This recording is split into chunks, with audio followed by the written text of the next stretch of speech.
নমস্কার বন্ধুরা, অষ্টমী কিচেনে সবাইকে সুস্বাগতম। প্রচণ্ড গরম পড়েছে, এপ্রিল মাস 2026। তো আমি যেটা বানিয়ে ফেললাম, এটা খুব ভালো একটা রাইস, ম্যাঙ্গো রাইস। সব রকম তো খাওয়া হয়, আর গরমের মধ্যে কিছুই খেতে কারোরই ভালো লাগে না। তখন এমন একটা কিছু খেতে ইচ্ছা যেটা বেশ ভালো লাগবে। এর সাথে তেমন কিছুই লাগে না, একটু পাঁপড়, এটা যেমন আমি হোমমেড ম্যাঙ্গো আচার করেছিলাম, সালাদ, রায়তা, এসব দিয়ে তো খাওয়া হয়। আর এটা বানাতে যেটা লাগে, আমি ম্যাঙ্গো এনেছিলাম, তো ওটাকে ভালো করে ধুয়ে একদম শুকিয়ে খোসাটা ফেলে তারপর ওটাকে গ্রেটারে গ্রেট করে নিয়েছি। আর রাইসটা তো যেমন আমরা করি, বাসমতি রাইস বা যে কোনো রাইস, আপনি যা চাল নিতে চান সেটা দিয়ে রাইসটাকে একদম ফুটন্ত জলে রাইস দিয়ে একটুখানি তেল ঘি দিয়ে 50% অন্তত, আমি 50%ই করে নিয়েছি রাইসটা, করে ছেঁকে নিয়েছিলাম জল মারটা। তারপরে একদম ঝুরঝুরা হয়ে রয়েছে। এবার আমি ঘি দিয়েছি, তাতে ফোড়ন দিয়েছি আমি একটু সর্ষে, কারিপাতি, জিরে সবই ফোড়ন দিয়েছি, শুকনো লঙ্কা দিয়ে যে আমটা, ম্যাঙ্গোটা যে আমি গ্রেটারে গ্রেট করে রেখেছি ওটাকে ভালো করে একটু নেড়ে নিয়েছি, সুন্দর করে ভেজে হালকা হালকা। একটু হলুদ দিয়েছি, একটু কাশ্মীরি গুঁড়ো দিয়েছি, একটু হিং দিয়েছি, তারপরে রাইসটা দিয়ে দিয়েছি।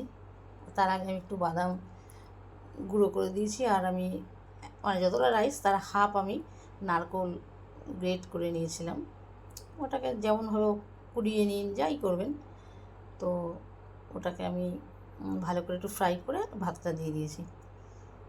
ভাতটাকে ভালো করে নেড়ে ওর মধ্যে যা মশলা সব দিয়ে আবার একটু বাদাম দিয়ে খুব টেস্টি খাবার হয়। বরের দিকে একটু নারকোল একটু ছড়িয়ে দিয়ে, তো কোকোনাট রাইস উইথ পিনাট বলতে পারেন। তো তার সাথে আমি যেটা পাঁপড় ভেজেছি, এই যে হোমমেড আচার, তো এটা সাজালাম।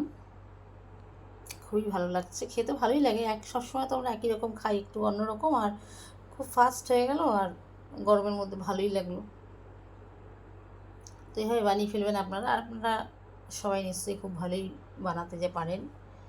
তো ম্যাঙ্গো রাইস সত্যি ভালো লাগে, একটু এক দিন একটু চেঞ্জ হলো, আর অনেক রকম কিছু বানাতেও হলো না, খুব কম সময় হাতে রয়েছে, চলো এক আইটেম কিছু একটা অন্যরকম বানানো হলো। থ্যাংকস ফর ওয়াচিং, ভালো থাকবেন, সুস্থ থাকবেন এই গরমের সবাই। আর এরকম বানিয়ে মাঝে মাঝে খাবেন, একটা স্পেশাল কিছু। আমারও এরকম মাঝে মাঝে কিছু না কিছু অন্যরকম বানাতে ভালোই লাগে, আর বানাতেই থাকি আমি।